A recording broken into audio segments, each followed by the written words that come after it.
All right, Groovesters, really excited to have another edition of Lessons from the CEO. Here I am with Bobby Glazer, who was the CEO till very recently of an incredible company, Acceleration Partners. How many years in a row were you on the Inc. 5,000 growing fastest companies, yada, yada? We got a bunch of different awards. I think the Inc. 500 was a while ago, but that was 3 years.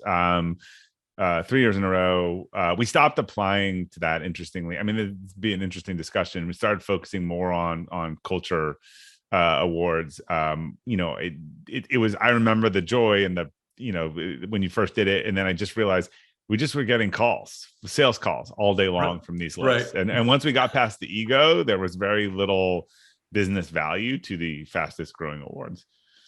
Well, and culture is a good thing to focus on. I remember when we first met, I think it was in Buenos Aires, wasn't it?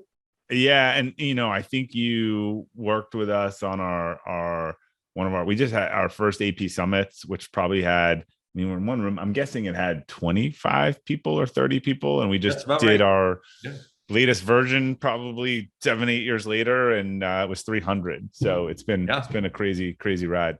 Crazy growth. I remember because all the way back to when you wrote Elevate, right? And you sent me a copy. Oh, Ridgely, you're featured right here with a little red tab on it. I'd like to make it easy for you to find yourself. That. Yeah. What, do you think I wasn't going to read the whole thing? Give me a break, man. So I get a lot of people saying, I read your whole book. I'm like, it was designed to be read in like an hour. So it's not a huge accomplishment. Well, and you've been doing this piece right here, Friday Forward. Tell me how long has it been now? Because I get it every week. I've been saying like 4 years for 3 years. So it's probably 7 years. So I think it was 20, maybe it was 14, 15. Yeah, it's probably about 7 years. Maybe later we could share with people how they could get on this list. Yeah, that's pretty easy to do. Okay, well, thanks, man. Well, Bobby, you've been super, super successful. Ran a great company, grew it from small to very large, won lots of awards for it, like you're talking about, for culture, et cetera. And in this community, the Groove community, Groove Digital, we have lots of budding entrepreneurs who are using the Groove Digital platform to bring their message to the world, sell their products, sell their services. And they're always looking to learn what are the lessons that we can take from you as a successful CEO, starting from, tell us your CEO journey. How did you get to becoming a CEO? What was that like for you?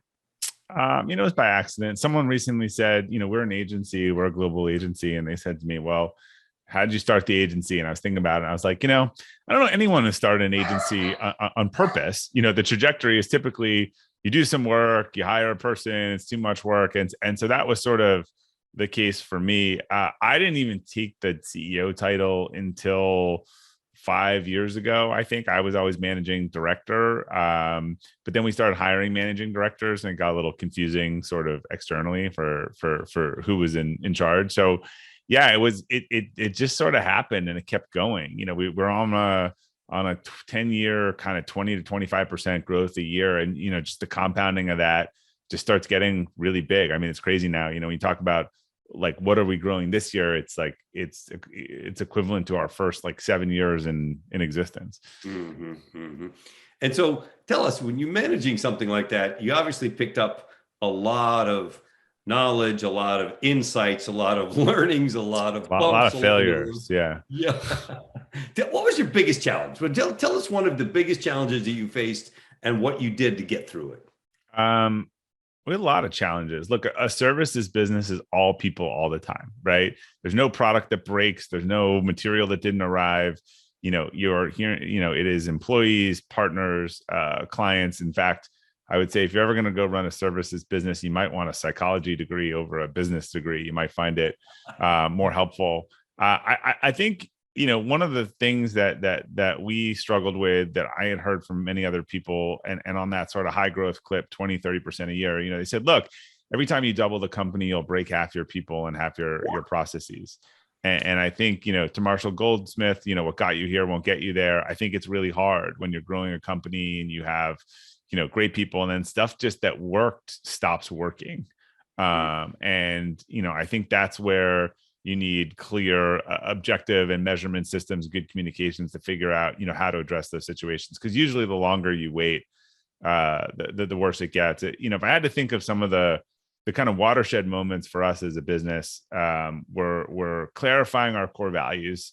And probably the second time we really narrowed it down to 3, and we said, this is who we are, and it's own it, embrace relationships, and excel and improve. And everyone in our company knows this, and they don't need a mnemonic or anything. And we hire, reward. We said, look, this is who we are, and kind of our operating system. And then also when we started doing these 3-year kind of vivid visions, inspired by Brian Scudamore and Kim Harold, where we just said, this is what the company is going to look and feel like in 3 to 4 years.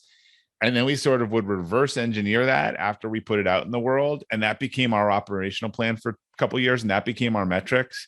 And I always say, like, if you have the values and you have the metrics, then you have a real live scorecard of how you're doing and how everyone's doing and why you're doing it and where you're going. And you should be, you should have a purpose and you should have a place that you're going, but you want to get there in service of your values. A lot of companies get there by going around their values. The question is, can you get to those lofty goals by staying within the lanes of your values and not jumping outside of it? And I think, one of the things we decided early on was, like, we don't want to keep changing people as we grow. Let's figure out how to focus on growing people holistically, which was the sort of framework, capacity building and elevate, so that our best people can grow with us. We don't want to just be like changing the tires out every couple of trips around the track.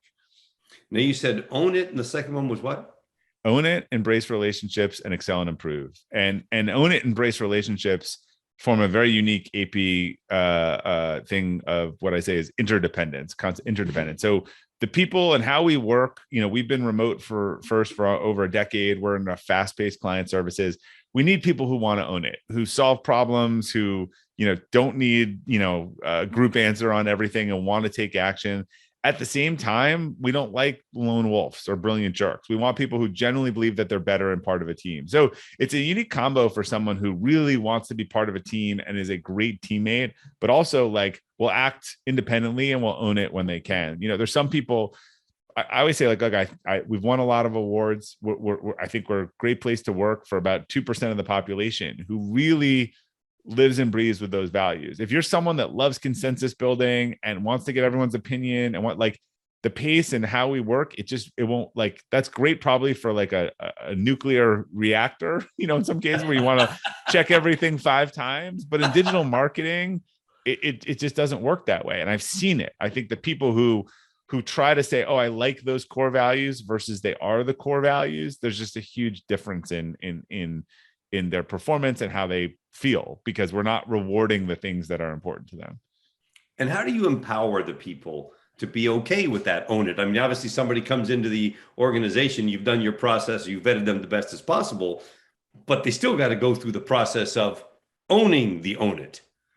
Yeah. And, I think core values tend to be hierarchical, right? If you don't have the own it, it's very hard to embrace relationships. And it's very hard. Like, if you don't own what's going wrong, then how are you going to improve it, right, and excel it? So, we look for that in the interview process. It's part of the culture. One of the things is, like, we have a feedback form that people fill out, like kind of an after action report from the military when something went wrong.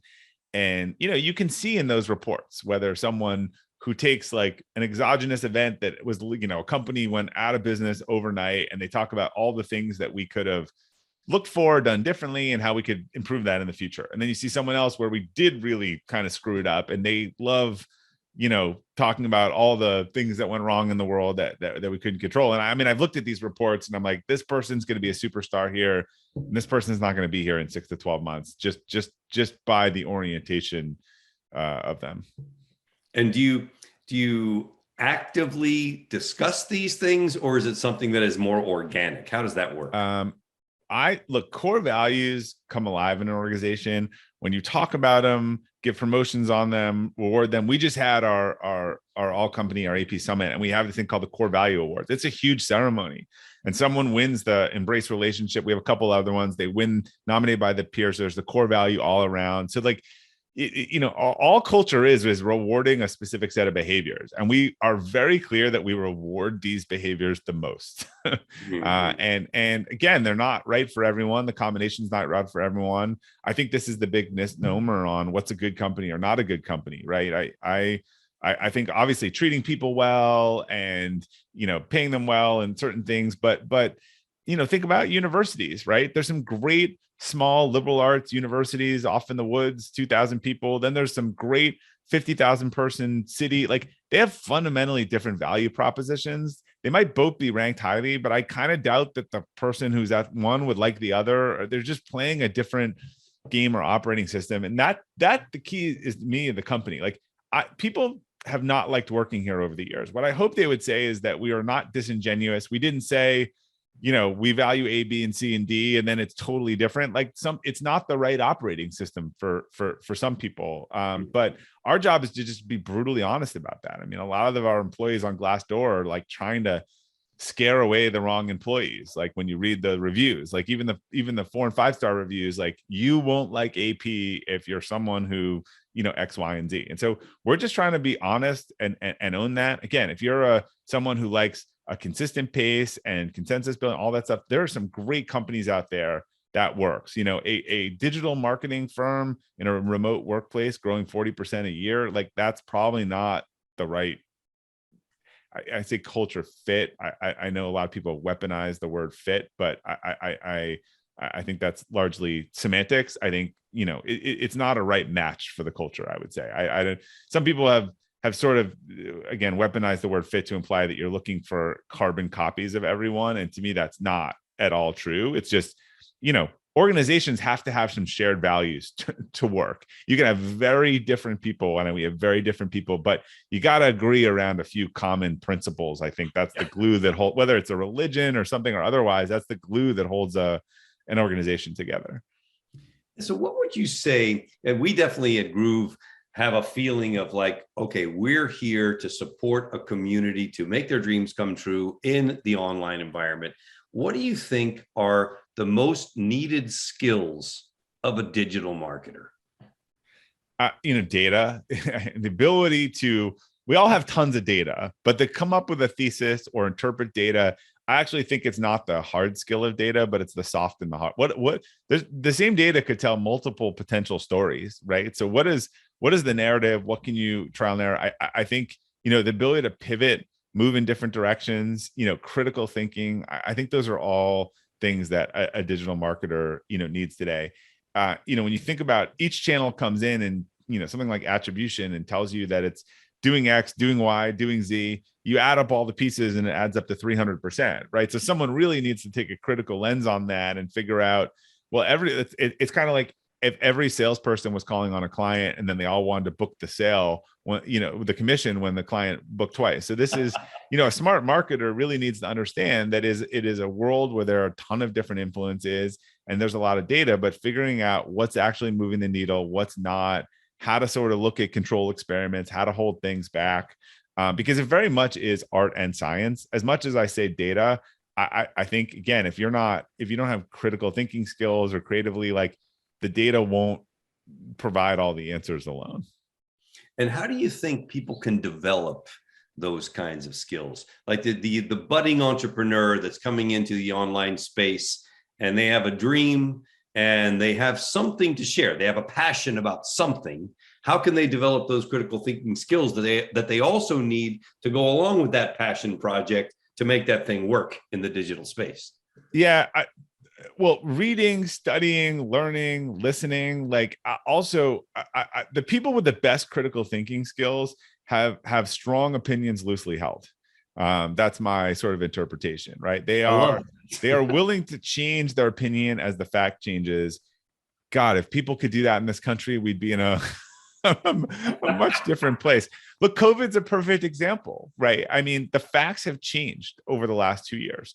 I had certain opinions about certain things and certain behaviors early on. I've listened to different things. I've changed. It's more nuanced. I might look at what's the right solution for, my 73-year-old mother and my 14-year-old daughter, 14-year-old son. I do know my kids and their age. 14-year-old son differently.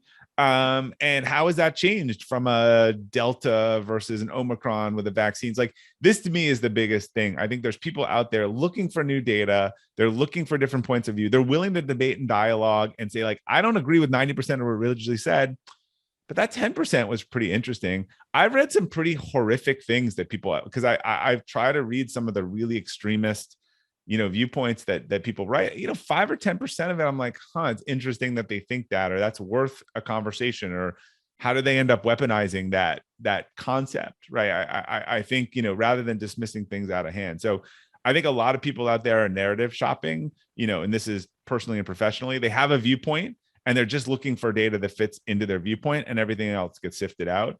Derek Sivers, who I interviewed on my podcast, one of the smartest people I know, said his favorite thing in the world is to have his mind changed, right? That to me is the hallmark of a critical thinker. Mm-hmm. Yeah, that's pretty amazing. What would you say from your experience is the benefit of personal and leadership development? Yeah, to me, leadership has the biggest potential to change the world, like, in a hyperbole way, but both, the trajectory of important companies, and then just the livelihood of people on a day-to-day basis. I mean, look at the inverse. Like, look at people, you talk to people who've worked for horrible or toxic leaders. Like, it's not that their work life is bad, it's that their life is horrible. They're stressed out all the time. It's not fun. They're not inspired. And a lot of people just they mean well, but they don't know how to not micromanage. They haven't been, told. I mean, positive leadership has just such a virtuous cycle, right? 10 people who work for, you see this, whether, if you go look back at sort of the Jamie Dimons or some of these people, like they all worked for the same group, like, of leaders in a high echelon space, where one incredible mentor, created 10 good CEOs of future companies. So, I mean, that to me, and I think there are a lot of people who don't want to be bad leaders, but they are, because they haven't taken a good look at what they actually like to do, what they don't like to do, what are the requirements of the job. Patrick Lencioni wrote this book, that's The Motive. I encourage any founder to read it. It's an incredible book on, like, do you want to be CEO and why? And maybe there's a different role in your company that's better suited if your ego can let you have that discussion. And what do you do yourself to continue your leadership development? I try to study and be around good leaders, but as you've seen from a lot of stuff in EO, I think there's tactics, but I think there's an extreme, like, true authentic leadership comes from an extreme self-awareness of understanding your core values, your why, being able to communicate that to others, being able to lead totally authentically and not feeling like you're pulling from a sheet of best practices from other people, and do that openly and honestly, and say, this is who I am and this is who I'm not, and get the right people, who want to be on that. Again, if you think about, like, I might say to someone, my why is find a better way. Like, I'm sure you can imagine, like, it's fast paced, it's working with me, it's exhausting. I exhaust myself, my family, my wife, sometimes I'm honest with that. So I'd say to people, hey, you want to be on my team? You're the type of person who doesn't get bored easily. You'll love this. If you're this type of person, you won't like it. Like, it just won't be fun for you. If you're looking for that stability and quiet, like, I think, what do they say about the find a better way? Often something, but never pleased, or often pleased, never satisfied. Never satisfied, right? Often pleased, never satisfied. So again, there's the right people for me to if I'm leading, and the right, and people who want to opt into that, and people who will say, look, I'm, it's not the right time in my life for that. I'm just looking to get by. Well, and you've been a member of the Entrepreneurs Organization, which is basically a peer-to-peer CEO group that gets together and masterminds together. They do basically in what we call an EO forum, because that's where we met. I was in EO for 20 years. What has been the value to you of being in a mastermind? Literally, the most important thing I've probably done is a group of masterminds, if structured correctly, where everyone is really, sharing their experiences, helping each other individually and collectively, and, able to, really focus on pushing that group forward. I mean, it's been studied throughout history, and the basis of these are similar to self-help groups like AA and otherwise, very similar construct, from my understanding. But if you've never been in a mastermind, it's not a networking group. It's not a card passing group. It's where everyone is really sort of funneling their energy to make each other and the group better and sharing real world experiences. Like sometimes, particularly with the CEO, it's lonely at the top and they don't know how to handle something. It turns out, 5 people in the group probably have already done that. And so I've just been a part of some of these groups over the last decade and some of the more valuable learning that I've had. Mm-hmm. Really terrific. So here's a fun question. You have an opportunity to do some time travel, and it's the Robert Bobby Glazer of today speaking to the Bobby Glazer of 20 years ago. What would you say to the younger version of yourself? I would just more of a smack. I interestingly, like I was always very entrepreneurial, but I was always very risk avoidant. I had a weird combination, maybe it's sort of the firstborn. And so I just spent the early part of my year not willing to, I had strong convictions, but wasn't willing to bet on those or act on those and strong values. And so I would sort of clarify to that person the core values that I have figured out since then. And then I would say, go do those things like unapologetically. And I think, I would have had some success earlier. I'm sort of late bloomer. I think if I had been willing to bet more on myself earlier and just make decisions that were more value aligned. Mm-hmm. It's fun, right? To think back. What would you say to that younger Bobby? Yeah. Dude, what else? Yeah. Dumbass, yeah. So 3 books. If you were talking to young entrepreneurs, up and coming entrepreneurs, what would be 3 books that you would say, these 3 I would recommend above all else that you ought to read? Yeah, I think so. Traction would be one of them, which is the EOS book, kind of the operating system that I think a lot of startups run. That has been a game changer for our business in over 10 years of just providing 300 years of best practices and a structure. Mm-hmm. There's a great book Bill George wrote called True North, which I think is, understanding your unique leadership style and what that really looks like, your sort of personal true north. I think if you really want to, become an amazing leader, like that's a place to dive down to. And then the one that's always on my list, and I think that cognitive dissonance is one of the most powerful forces in the world, both, personally and professionally, and just why we make such bad choices all the time and then get stuck in those choices. And there was a book we read years ago with my EO forum called Mistakes Were Made, But Not by Me, which is sort of on this cognitive dissonance. And since I have read that book, I mean, I just see it everywhere in terms of, and when you see someone really stuck in something that they can't, get out of and doubling down on it, it's just hugely impactful. Mistakes Were Made, But Not. It's a great title. It's a really good title. Great title. Who wrote that? Carol Tavares and Elliot. I can't remember the other example. You'll find it. It's on Amazon. But a great example in that book is when they came out with better DNA sequencing. They went back and a bunch of people that were convicted of crimes, they were going to let them out of jail. Well, the prosecutors and the DAs that worked those cases came out of retirement to double down and try to prove that those people were guilty, even though the DNA evidence completely exonerated them. Mm-hmm. And if you understand cognitive dissonance, it is the connection of, I'm a really good person. I would not have put an innocent person in jail. Therefore, they must be guilty. And so at 70 and 80 years old, they're trying to recriminalize them, to our discussion before, rather than the ability to examine the facts, because opening that door, it shows that they were not infallible and that they made bad decisions. That's something we want to protect ourselves from. So it's just, again, cognitive dissonance is a force you see. I think it's one of the stronger psychological forces out there that most of us wrestle with every day, where we're trying to save ourselves from ourselves. Yeah, and we're just so attached to our own thing, as if we're always right, which is the dumbest thing ever, right? I was watching Law and Order last night, and the character Jack McCoy, who's now the senior person said, he's got a young hotshot lawyer and he wanted to go through the case and he lost it. And Jack said, in my experiences, lawyers who feel the need to be right lose more cases than lawyers who don't.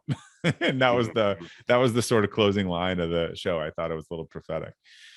If you had to say 2 top skills that entrepreneurs need, what would those 2 top skills be? People skills and basic financial management, right? I mean, you and I know the amount of people who go out of business because they don't understand the difference between a profit statement and a cash flow statement, right? And how you can be very profitable and have no cash. So as your company gets bigger, you hire a CFO, you hire a financial wizardry team, but you can't afford to not understand these basic finance concepts early on because I'm just watching the We Crashed thing, which is incredible, but they were burning through so much money that they got saved twice of almost completely imploding. And again, people skills and psychology and communication and listening, it is just like 80 to 90% of business, I think. Mm-hmm. So tell us a little bit about Friday Forward and how people can subscribe. I happen to be one of those people, and I want to encourage Groove Growth members to check this out, read this every single week. The reason Bobby and I are in touch fairly regularly is because I send him comments on his Friday Forwards on a fairly regular basis, generally agreeing, sometimes having a point of view that differs, but tell us a little bit, how can people get a hold of that? How can people subscribe? Yeah, so Friday Forward started as a note to my team when we were 4 to 50 people, just about improvement or getting better. It was actually sort of around the concepts of capacity that led to Elevate. And people started sharing it outside the company. It got written about a couple years later. There was 100,000 people in 60 countries reading it. So it just developed a life of its own. You can go to FridayFWD.com. You can probably Google Friday Forward, or my books and Friday Forward and everything are all together at RobertGlazer.com. And we'll put that up down below as well, Bobby. So, all right, man, before we wrap this thing up, now that you're retired from being a CEO, what's the vision for the future? What's next?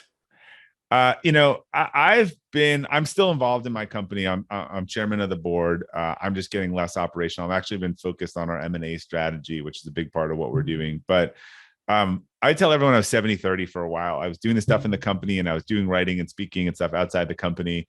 Really, that 70-30 was like 140. And I was physically exhausted when you ended this with COVID and then the year after COVID. And so I'm really just trying to take it down to 100, spending about 2/3 of the time in the business and working on finding businesses to buy, doing my writing and speaking, hanging out with my kids and trying to travel with them, which we haven't done. So it's not holistic that different. I am just doing it within the regular business hours and have sort of retired the night and weekend work for at least the foreseeable future.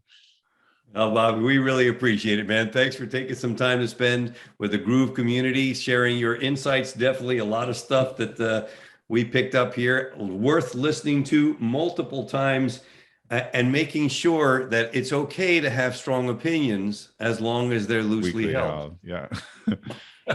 Thanks, Ridgely. It's always good to catch up with you. Big hug your way, brother. Appreciate you. Thank you very much for the time. Thank you. All right, man.